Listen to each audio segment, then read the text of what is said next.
यांना आजच्या या सुंदरशा दिवसाबद्दल प्रभूचे आभार व्यक्त करतो आणि त्याच्या गौरवासाठी एक साक्ष देऊ इच्छित आहे, जेणेकरून जे आजारामध्ये कोणत्याही वाईट प्रसंगामध्ये प्रभूपासून दूर होतात, प्रभूवर विश्वास कमी होतो, त्याकरता मी साक्ष देऊ इच्छित आहे.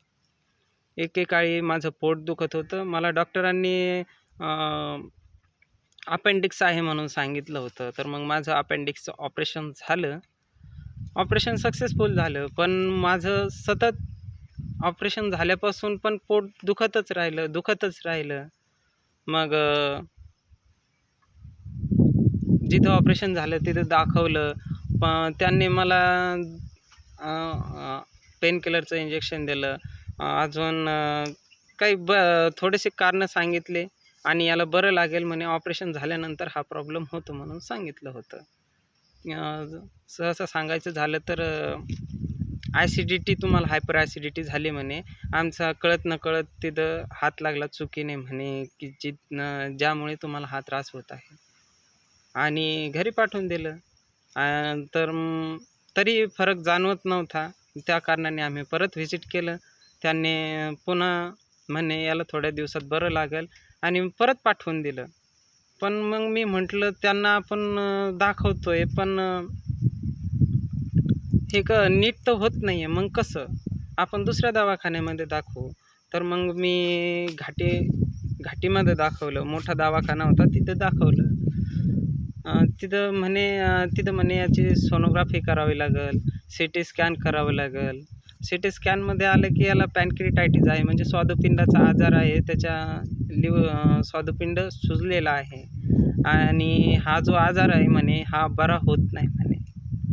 याला सतत जोपर्यंत जिवंत आहे तोपर्यंत त्रास चालू राहणार आणि याला रोजच्या रोज एक गोळी घ्यावी लागणार आणि हे सुजणार म्हणे, आणि एक वेळ अशी येणार की याला दवाखान्यामध्ये ॲडमिट करावं लागेल आणि असं सतत चालू राहील म्हणे.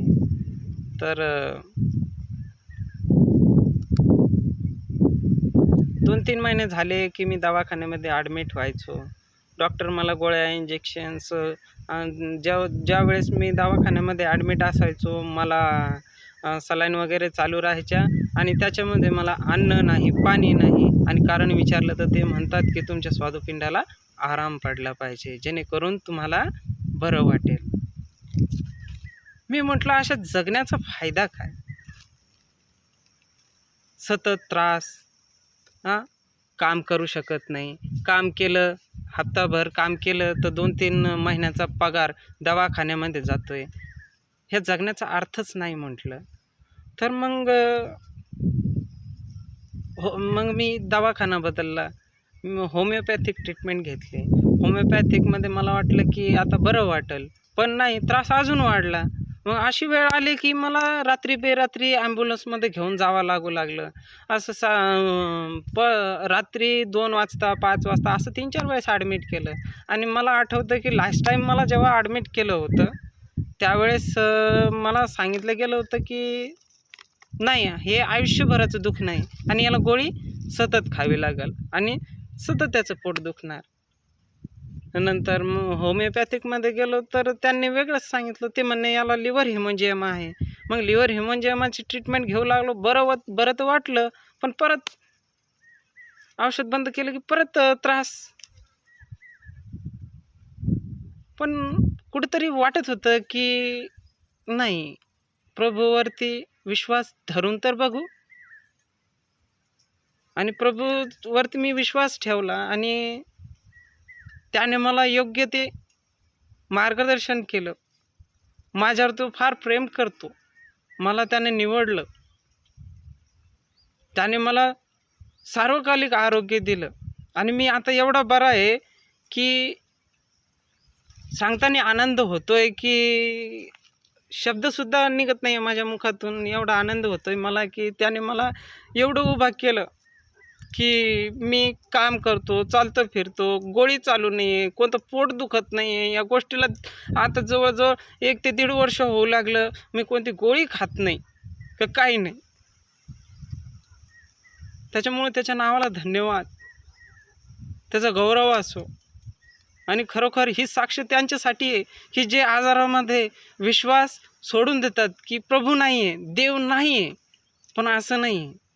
त्याचा मनापासून स्वीकार करा, त्याच्यावरती विश्वास ठेवा. विश्वास ठेव म्हणजे देवाचे गौरव पाशेल.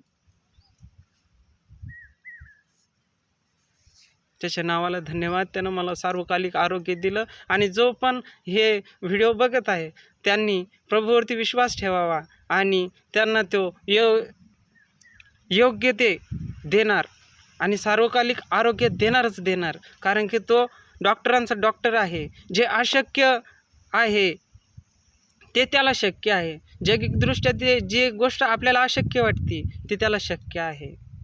प्रभूच्या नावाचा गौरव असो. धन्यवाद. गॉड ब्लेस यू सगळ्यांना.